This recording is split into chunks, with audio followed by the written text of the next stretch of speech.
Se existe um dia do orgulho LGBT, não pode existir um dia do orgulho hétero? Não.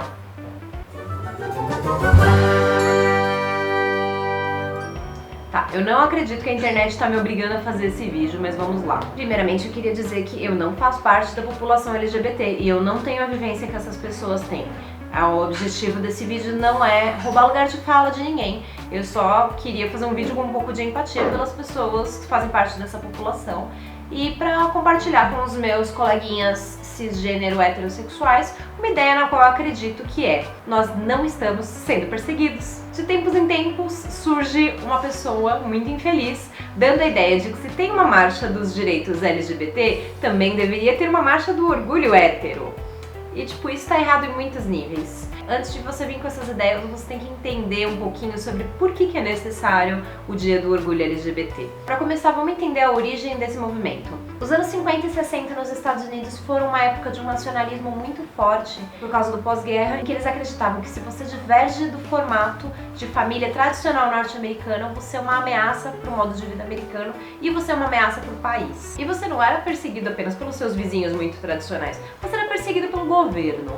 O FBI tinha uma lista de pessoas sabidamente homossexuais e ficava de olho nelas, porque aparentemente o FBI não tinha coisa melhor para investigar. E o Correio tinha uma lista das pessoas que estavam recebendo conteúdo suspeitamente homossexual. Eu fico imaginando a galera trocando postais da Lady Gaga da época, sei lá. Como é que o Correio fica de olho nesse tipo de coisa, né?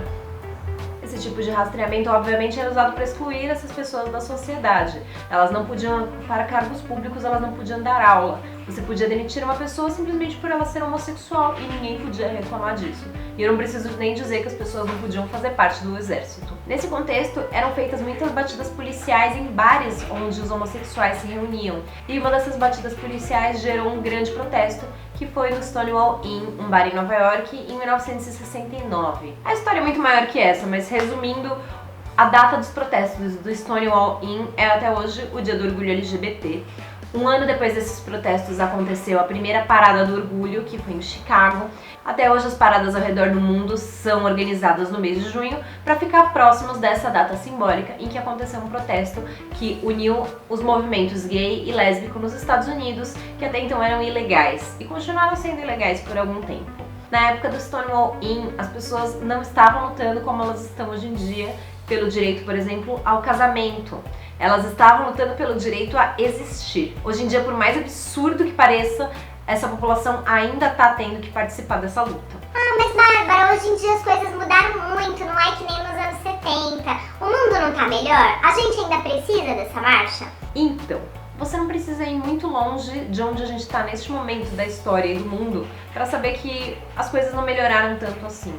Aqui mesmo na América do Sul ainda existem 2 países em que a união homoafetiva é proibida, que são a Bolívia e o Paraguai. E em mais de 10 países ao redor do mundo, qualquer relação homoafetiva é punida com pena de morte. É claro que aqui no Ocidente muita coisa mudou desde os anos 70 e muitos direitos foram conquistados. Em todo o território norte-americano e no Brasil, por exemplo, já é legalizado o casamento homoafetivo, o que é uma conquista muito grande para esse público. Mas ainda existe muito preconceito, desde preconceito velado, que são as brincadeirinhas bestas que você faz no seu círculo de amigos, chamando as pessoas de bicha para irritar eles, ou falando que aquela mina parece sapatona porque, haha, isso é uma zoeira que você tá fazendo com ela, ou falando para aquele cara que ele tá de saia, daqui a pouco vai virar mulherzinha. Enfim, milhares de brincadeiras que são, na sua cabeça, brincadeiras inofensivas, mas que você deveria parar de fazer porque elas são baseadas em preconceito. Não é só por aí que para, é claro, existe muita violência, inclusive aqui no Ocidente, contra pessoas homossexuais e transgênero. Existem espancamentos na rua, existem espancamentos dentro de casa, e pra quem não lembra, no ano passado entrou um atirador e matou um monte de gente numa balada gay em Orlando, na balada Pulse, mais de 50 pessoas morreram. Ai, Bárbara, mas a gente vive num mundo muito violento mesmo. Eu também estou sujeito a tomar uns tiros na rua. É verdade, amigo. Mas você não está especialmente ameaçado pela sua orientação sexual, nem pela sua identidade de gênero, se você é, como eu, cisgênero e heterossexual.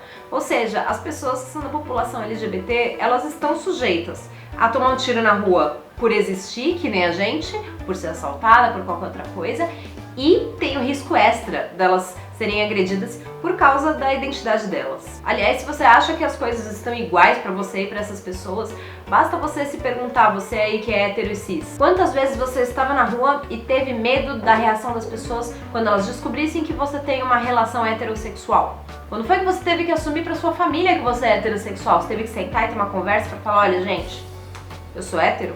E você por acaso teve medo que a sua família deixasse de te amar por causa disso? Provavelmente não. Por quê? Porque você já tá no que a sociedade considera normal e respeitável. E as variantes disso é que são problemáticas ainda. Aliás, muita gente acha que a luta pelos direitos LGBT vai causar uma inversão louca e vai começar a existir preconceito contra pessoas heterossexuais, preconceito contra pessoas cisgênero. E eu fico tipo, sério mesmo, gente? Esse é o padrão da sociedade, sempre foi, e essa inversão não vai acontecer. Se hoje em dia você tá vendo mais pessoas LGBT na rua, não é porque tem um movimento convertendo elas, é porque elas têm direito de ser quem elas são cada vez mais. E isso é uma conquista delas que não vai excluir os direitos de mais ninguém.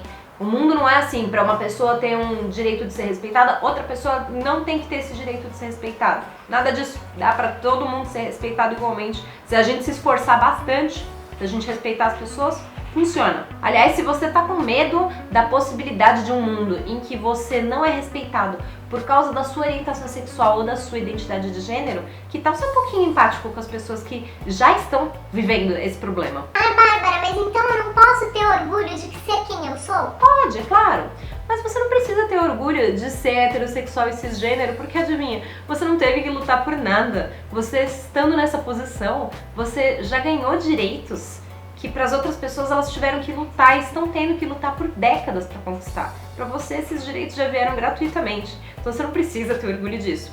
Você pode ter orgulho de outras coisas, você pode ter orgulho do seu trabalho, da sua arte, de ser o ser humano que você é, de ser uma pessoa legal. Você pode ter orgulho de curtir esse vídeo e se inscrever nesse canal bacana. Mas sério mesmo, não me venha com esse papo de ser orgulho de ser hétero, que você deixa os outros héteros com vergonha.